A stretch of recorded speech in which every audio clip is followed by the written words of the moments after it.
Hello, just a quick demonstration as to how this thing works. I currently have my Arduino plugged in via the USB port. I've got the USB port in the script set to COM3 as that's what mine is currently at. And the one thing to make sure with this is go to File, Build Settings, Player Settings, and down here you'll want to make sure that this is .NET 2.0. Do not set it to .NET 2.0 subset, as that will not work.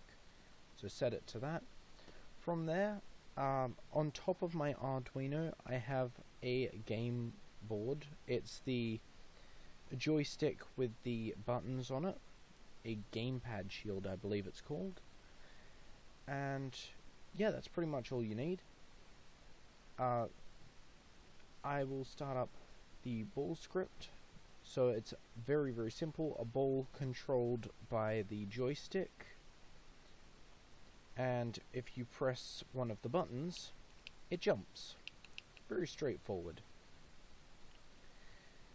The second one, this one here, it pretty much just maps out what I'm pressing at any given time so that it's easy if you've got the gamepad shield in. As I move my joystick around, you can see when I press down on the joystick it glows. When I press each of these buttons, it even supports multiple buttons at once. Very handy with the two down there. One thing to note is it doesn't like it when it's on 5 volts. There's a little switch in the bottom left of the gamepad shield. If you are using this with the gamepad shield, something to take mind of is just be careful with that switch in the bottom left corner.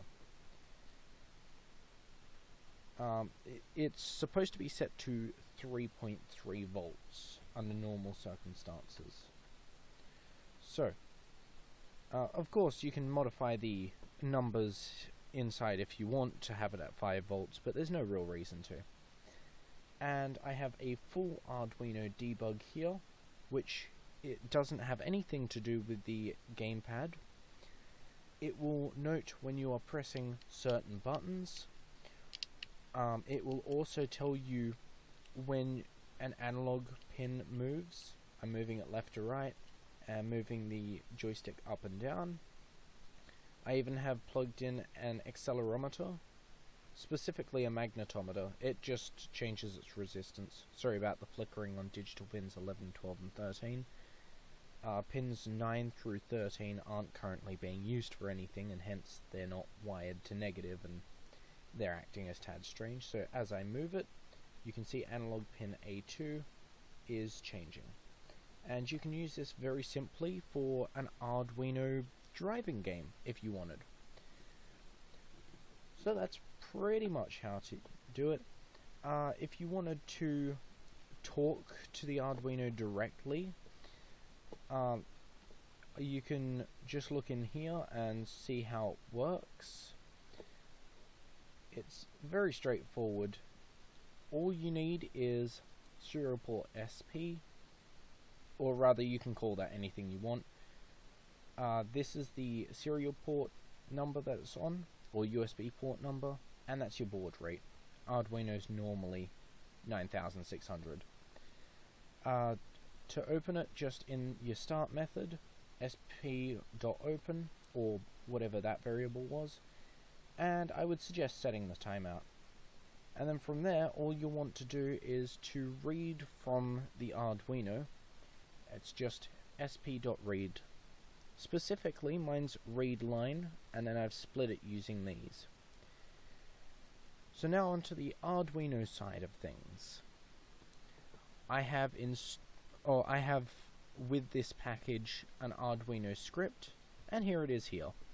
Specifically, this up here is just for the gamepad. You can remove that section if you want, but pretty much what it does, it just maps out all the digital pins, turns them to a string, and then separates them using this, and does the same thing with the analog pins, and then just adds them together, and serial.println.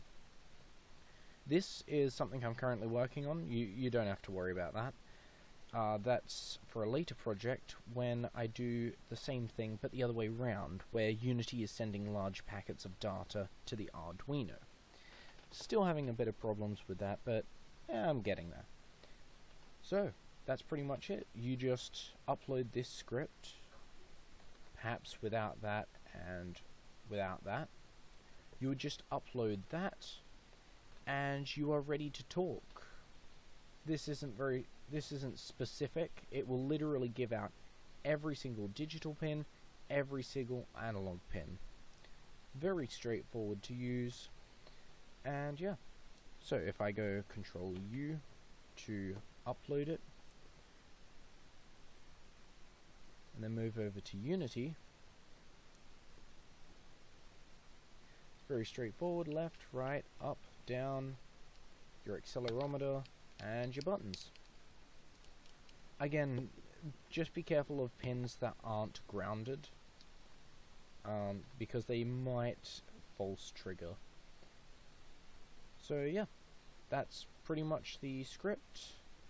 Good luck with it, and hopefully soon I should have one for communications from the Arduino to Unity.